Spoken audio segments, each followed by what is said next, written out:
What if I told you that for a decade an unknown menace left a trail of fear across California? A man who evaded capture for over 40 years. Imagine this.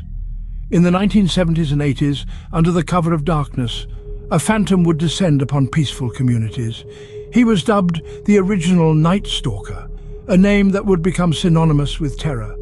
His resume of horrors was extensive and disturbing. A serial burglar, rapist and murderer. His face was unknown, his motives unclear, but his actions were unmistakably sinister. This predator was responsible for at least 12 chilling murders and more than 50 sexual assaults. His reign of terror, spanning over a decade, left families paralyzed with fear, never knowing if they could be his next victims.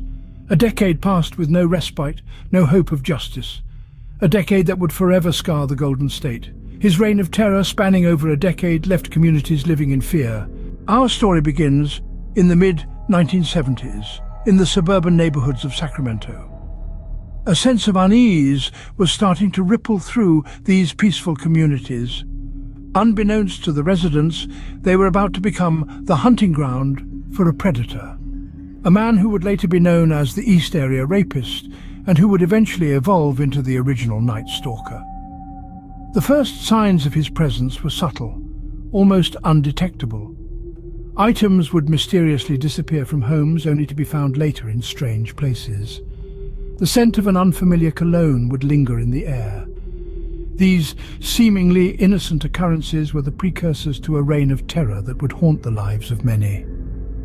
As the weeks turned into months, the crimes escalated. The East Area Rapist was no longer content with mere burglary. His actions took a darker turn. Women, alone in their homes or with their children, began to report terrifying assaults. The rapist would enter their homes under the cover of darkness, wearing a mask and gloves, his identity a mystery. His victims were left traumatized, their sense of safety shattered. The frequency of these assaults increased, spreading fear throughout the neighborhoods. The residents lived in a state of constant vigilance, their homes no longer a refuge, but a potential trap. The police were at a loss, their efforts to catch the perpetrator proving fruitless. But the East Area Rapist was not satiated. His crimes, initially limited to burglary and sexual assault, began to take an even more sinister turn. He started to murder his victims, leaving a trail of death in his wake. Each crime scene was a chilling testament to his escalating violence. As the years passed, his crimes only grew more horrific, evolving from burglary and assault to include murder. The suburban neighborhoods of Sacramento were living in the shadow of a monster, a predator that was becoming increasingly brutal and ruthless. The reign of the original Night Stalker had only just begun. From Sacramento to Santa Barbara, no neighborhood was safe from this predator. As the 70s unfolded into the 80s, a chilling pattern began to emerge. The Night Stalker, as he was soon to be dubbed, was not confined to one neighborhood, one city, or even one county. His reign of terror spread across the entire state of California, a malignant shadow creeping from the northern reaches of Sacramento to the southern shores of Santa Barbara. His geographical range was unprecedented. Never before had a perpetrator shown such audacity, such a flagrant disregard for the territorial boundaries that typically define a criminal's operational sphere. It was as if the entire state was his hunting ground. His modus operandi was chilling in its meticulousness. He would stalk his victims, sometimes for weeks, learning their routines, their vulnerabilities. He struck under the cover of night, gaining entry into homes with a stealth that suggested a disturbing familiarity with the art of intrusion. Once inside, he inflicted unspeakable horrors on his victims. He was no longer just a burglar.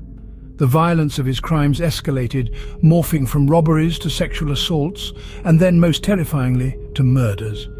Each act more brutal, more savage than the last. His victims were left traumatized, their homes forever tainted by the memory of his presence. Yet, as his crimes grew in brutality, so too did his audacity. He would linger at the scene, helping himself to food from the victim's kitchen, making phone calls, even taking a nap. It was as if he was taunting the authorities, daring them to catch him. Despite the best efforts of law enforcement, the Night Stalker remained elusive. His crimes were carefully planned, leaving no trace of his identity behind. He was a phantom, a spectre that haunted the dreams of Californians. His motives were as enigmatic as his identity. Was he driven by a need for power or control? Or was there a darker, more sinister motive at play? Despite the best efforts of law enforcement, the Night Stalker remained elusive, his identity and motives a mystery. Then, as abruptly as they had begun, the crimes stopped. The year was 1986. The shadow that had blanketed California for a decade, known as the Night Stalker, had seemingly vanished. The terror that had gripped the state, the fear that had kept families awake at night, ceased.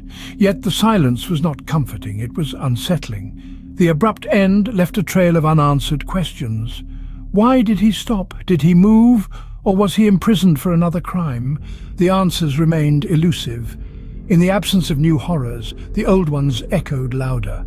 The legacy of fear persisted. The victims, their families, the communities, they all continued to live under the spectre of this faceless terror. The Night Stalker had stopped striking, but his shadow lingered, haunting the Golden State. And so, for over 3 decades, the Night Stalker remained a ghost, his crimes unsolved. The legacy of the Night Stalker is one of fear and devastation. For over a decade, communities across California lived in the shadow of a predator, their sense of safety shattered.